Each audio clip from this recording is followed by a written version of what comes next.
I was feeling pretty positive on Friday's episode, but we're starting today's episode with a player who's basically forced himself out of the club.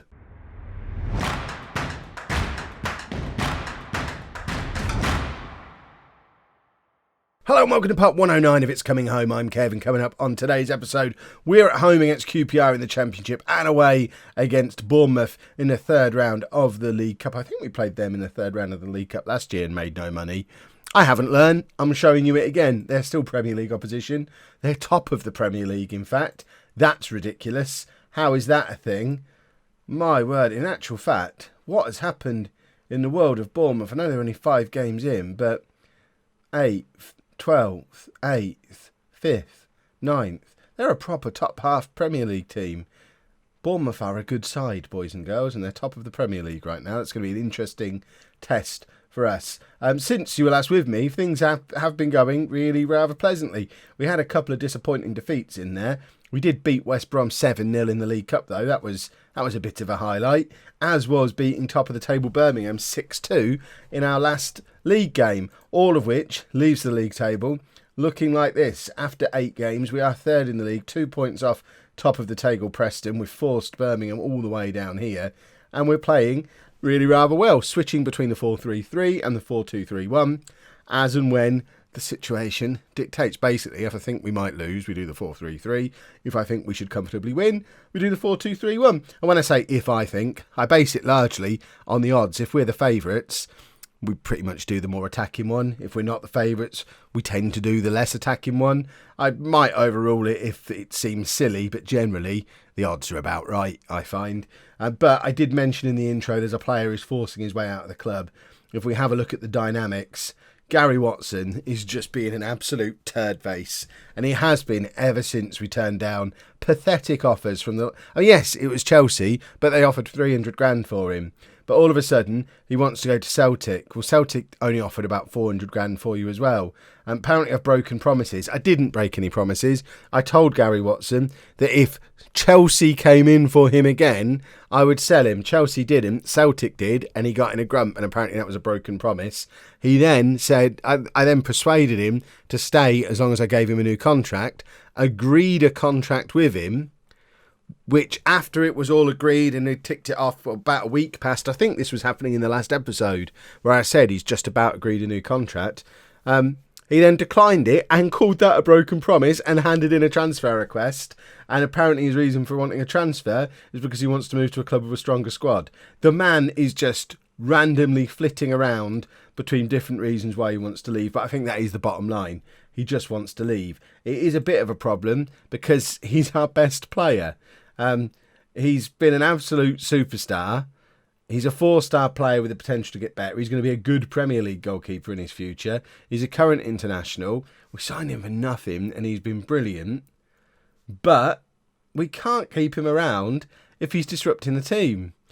In public domain, has had too many promises broken by his manager. Asked to leave, so he wants to join a stronger squad. Complaining to teammates. I've had team meetings about him. Apparently he's level-headed. Well, he's not level-headed. He's an absolute turd. And I'm done with him. And thankfully, I've managed to arrange a transfer that I think suits us as a club down to the ground and doesn't give him what he wanted at all, because he's going to be going to play for Orlando City in the MLS. He's a 25-year-old current international with the potential to go and play in the Premier League, has got to go and play in the MLS because it's the only club that would let me force them up to a decent transfer fee. We're getting £1.3 million for him, 40% of the profit from his next sale, and the sale doesn't go through until the 5th of February, so we've got him for half the season anyway. Hopefully he cheers up after the sale goes through and we get the old Gary Watson back. I don't want to have to sell him. I still think we're not going to be able to replace him. We're not going to be able to get a goalkeeper of this ability for £1.3 million. But in the circumstances, we've got to let him go. So he goes in February. We have already got a replacement-ish lined up. He's not as good. He's one for the future. But Albert Alabal is a 19-year-old Spanish goalkeeper who might end up as good as him. Might be nearly as good as him now, realistically. And I don't normally look at attributes. You know this about me. If we do compare the attributes, you can see he's not close in any of the important ones to Gary Watson. I don't think Alaba is going to be the answer, but with the Watson money coming in, we have got a bit of money to spend. Where is the... Oh, it hasn't gone through yet. So we've got 325 grand. It's going to add another 450. So we've potentially got up to £1 million to go and spend on a goalkeeper if we need to. There isn't really one about at the moment. But I do feel like I've been forced into that a little bit. And it annoys me. I've not had a player do the dirty on me like that before. Contrast that with Mick Powell, who every time... or the couple of times we've had offers for him, he's ended up turning him down. Actually, you know what, boss? I'd rather stay. That guy, bloody journeyman. Spit on it. Spit on his grave. He's not dead. Spit on his grave. How much money have we got? 800 grand. We spend the next however many months trying to find a goalkeeper that might be as good as him at some point. Now we can play a football match. And this is the team we're putting out there for said football match against QPR. Remember, Shane Phillips' QPR. This might be the return to the Serenuk Nuhu Stadium of Shane Phillips, although I suggest he probably won't be in their team. Obviously, we've got Humphreys in goal because Watson is a turd. If he sorts his brain out, lost trust in manager. I've lost trust in you, you turd. I think that's what that's short for. Turd. Turden.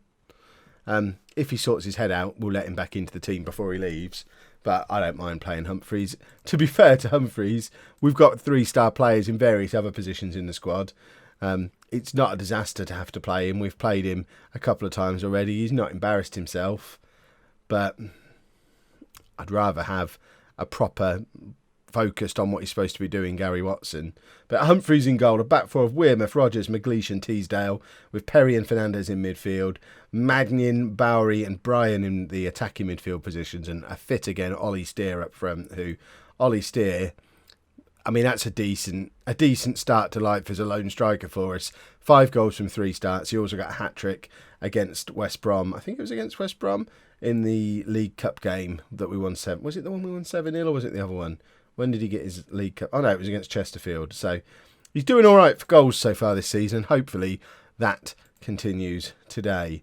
Let's get into the match and let's put all this Gary Watson nonsense out of our heads and go and win a football match and go top of the league, because then it doesn't matter. I didn't even notice if Shane Phillips was in their team. I think for once, yeah, let's give the fans something to cheer. I don't often do that one, but... I'm miserable about the Shane Phillips situation. Not Shane Phillips. I'm pretty sad about that one. Oh, bless him. They've started him. He's played 1 game for QPR this season. I checked before the episode started. But he's come back home and he's playing. He's playing against... Shane Phillips is playing a championship game against us for QPR. I feel all emotional. He's the kind of man I want. I'll bring him back and play him in goal. The loyalty that man showed over his career, never once asked for a transfer, never once asked for a move. He was the first one of the golden 4 to sign a proper contract with us way back when. He deserved to live out his career here. He should have been in this team week in, week out. He wouldn't have done what Gary Watson did. That's the kind of player we want. We want a team of Shane Phillipses. But we're not thinking about third man anymore. Oh, right, Perry to take a corner. Let's cheer ourselves up with a goal. It doesn't really go very far. And I want Shane Phillips to score. I obviously want us to score 5 or 6 at the other end. But if we're 4-0 up with 10 minutes to go, I want him to score.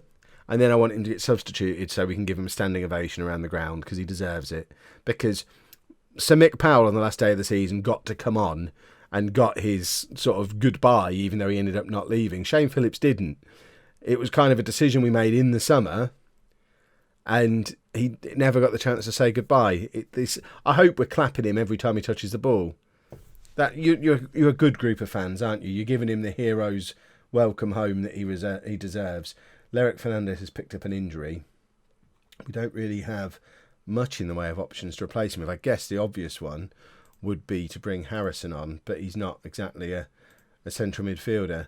We're not doing too bad. Yeah, we're not doing too badly. Let's have a look here. The amount of times, by the way, I am going to bring Harrison on for Fernandez, who has... What's wrong with him? He's got a potential groin injury. The amount of times I've been tempted to do some kind of asymmetrical thing so that I can get him and them in. And we've got Menudo, who's a natural here. Don't be surprised if you see that by the end of the season. You're not going to see it today.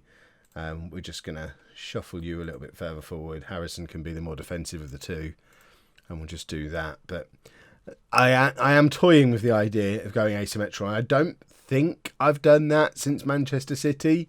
Way back when, what was that, FM19? We did that with Umputu and Ayrton, and was it João Roberto? Is that his name? Or Jose Roberto? It was a good team. I remember it being a very good team. Probably my first great team that I had on YouTube. Right, Wearmouth to Perry. Perry over to Harrison. Harrison, what a ball over the top for Ollie Steer. What a terrible finish from Steer, though. Tried to chip the keeper when what he really needed to do was just thwack it super hard past the keeper. We want to show some passion, and the ball goes just over from the corner. And there you go. We fired everybody up. We've got Anthony Harris, another loyal one. Okay, he did leave, but he came back. We're going to get him on as well. I want all my friends, all my heroes. I want them all on the pitch today. Steers had a terrible game, by the way. Harris can come on for him and show why he should be starting. And where are QPR in the league? Just below us. So it's not a disaster if we end up drawing with them. But the form we've been in and the amount of goals we've been scoring, you know what? I said it, don't be surprised if you see it soon. We're going to do it right now. I'm going to see what happens. Do that. So you want to be that. You should be that. There you go. Doesn't it look snazzy? Last 10 minutes. And I think that goes hand in hand with a get creative. I've got creative with the tactic. You get creative with your doing stuff with it and score some goals for me, please. No, nothing, not even a highlight. Here we go, Wearmouth. We've got 10 seconds left. Menudo, nothing. Wearmouth plays it into Bowery, across to Perry. Harris has come very, very deep. There's only Brian ahead of him and nowhere near him. And it does end 0-0. Round of applause for Shane Phillips, everybody. What a hero. But I imagine that will be the last time we ever see him. Because like I say, he'd played one game for QPR before that one. I think they have brought him in purely as a bit of a novelty because he was coming back here. Which I like. I like if that's what the game has done. I approve of that as a decision-making thing in the game. But let's go and beat Bournemouth. We'll cheer ourselves up by beating the team top of the Premier League instead. Right, a few changes for the Bournemouth game then. We've gone to the 4-3-3. I've also forgiven the turd. He's back in goal. Couturier comes in at centre-back. McCrory comes in at the base of the midfield. Moss drops back. In fact, no, it was Bowery before, wasn't it? Drop Moss. He is still dropping back to play alongside Perry because Fernandez is injured. Anthony Harris comes in on the left-hand side. Lots of changes. And hopefully we're just not going to get too embarrassed by a team that is top of the Premier League. It's not a first-choice team. It's a little bit experimental. A few things in there that I've been toying with trying for a while. For example, Couturier, Harris on the left wing, Moss in midfield, McCrory as a holding midfielder in this system. So lots of things that I've wanted to do, but those games have always been too important to experiment a little bit. So I kind of am expecting to get a bit of a battering. But if we get a player putting a spectacular performance in an unusual position, then that's an important thing for us to learn about a player. I know Anthony Harris in the West Brom game, the one we won 7-0, that I'm going to keep going back to. Harris actually came off the bench with 20 minutes to go to play on the right wing and got a hat-trick off of the right wing in that game. So Anthony Harris showing that he has got some potential to play in wide areas. So now we're trying him on the left-hand side where he can cut in on that right foot and hopefully play as a proper inside forward. But the West Brom game might have just been a bit of a one-off fluke. And probably the first of many goals for Bournemouth today as they go 1-0 up with the first attack of the game, would you say? And yeah, if it gets to 5 or 6, I might just cut the video short there. I don't want to take up the whole of your Sunday morning watching us concede goals against Bournemouth. But Maybe it won't come to that. Maybe we'll be. Perhaps I should have played the Stig. If ever I was going to play the Stig in a game, it probably should have been this one. But Couturier is the one with potential. He's the one who my coach reports say is a future Premier League player. That's the kind of player who should be getting game time, should be getting exposure in matches like this. So, poor old the Stig. What's he got to do to force it? What he's got to do is leave. He needs to convince someone to give us £1 million for him, so that we can recoup some of the money we've wasted on him as not only a record signing, although Moss has now gone past him on that in that respect, but also, I think, still to this day, highest paid player at the club, the Stig, which that doesn't get brought up often enough. 1-0 at half-time is quite respectable in the circumstances. I think I'm quite happy with that. Team talk-wise, yeah, let's passionately say we want revenge. I don't expect us to go and get any. But you know what? Looking at those stats, 59% possession, 14 shots. Yes, only one of them's on target.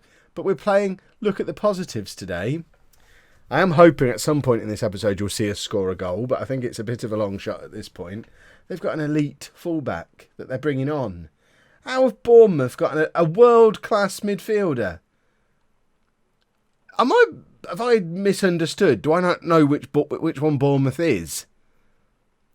Harris is coming off. He didn't play brilliantly. Marsh, let's try him on the left wing. I'm also going to take off Ollie Steer because I want to have a look at Chapman. Top scorer in League 2 last year. So let's have a look at him and see how he gets on against the team top of the Premier League. I think this might be his debut. What a debut to have to make. Have Bournemouth got any more fans in than they did last season, by the way? I haven't actually looked at what the attendance is. I know it was awful last year when we were expecting a payday. Presumably, it's going to be just as bad this year as well. We're going to take off Rodgers purely because he's on a yellow card and it lets us get the Stig on. Which, you know, got to play the Stig when circumstances dictate it. Let's show some passion. You never know. An equaliser here. I think if we do equalise, it goes straight to penalties and then it's anybody's game. But 8,000. I mean, we moan about how small our ground is and how hard it is to have success with the attendances we get. I know that's probably not representative of the attendances Bournemouth get in the Premier League, but they are top of the Premier League and they've just played a match where they got less than 10,000 fans attend. So it is possible to do. They've got world-class players and elite players. We need to follow the Bournemouth model. But we have been knocked out of the League Cup. Right, we're going to be back on Monday and we're going to have a local derby. We're going to play away against the Posh, our big local rivals. It's the first time we played them in years because we kind of left them behind. I think we left them back in League 2 and they very slowly followed us and caught us up again. Talking of rivals who we left behind, I know it's a strange time to check, but can anyone see Chester? See how they're getting on. They're not even in League 1 anymore. Chester, where are you? It was so much fun while it lasted. Back up towards the top of League 2 again. It's all gone wrong for Chester. But we'll have Posh on Monday. We are getting promoted this year, I've decided. If you've enjoyed that, please make sure you leave a nice big thumbs up on there for me. Subscribe to the channel for daily Football Manager videos. And thank you very much for watching.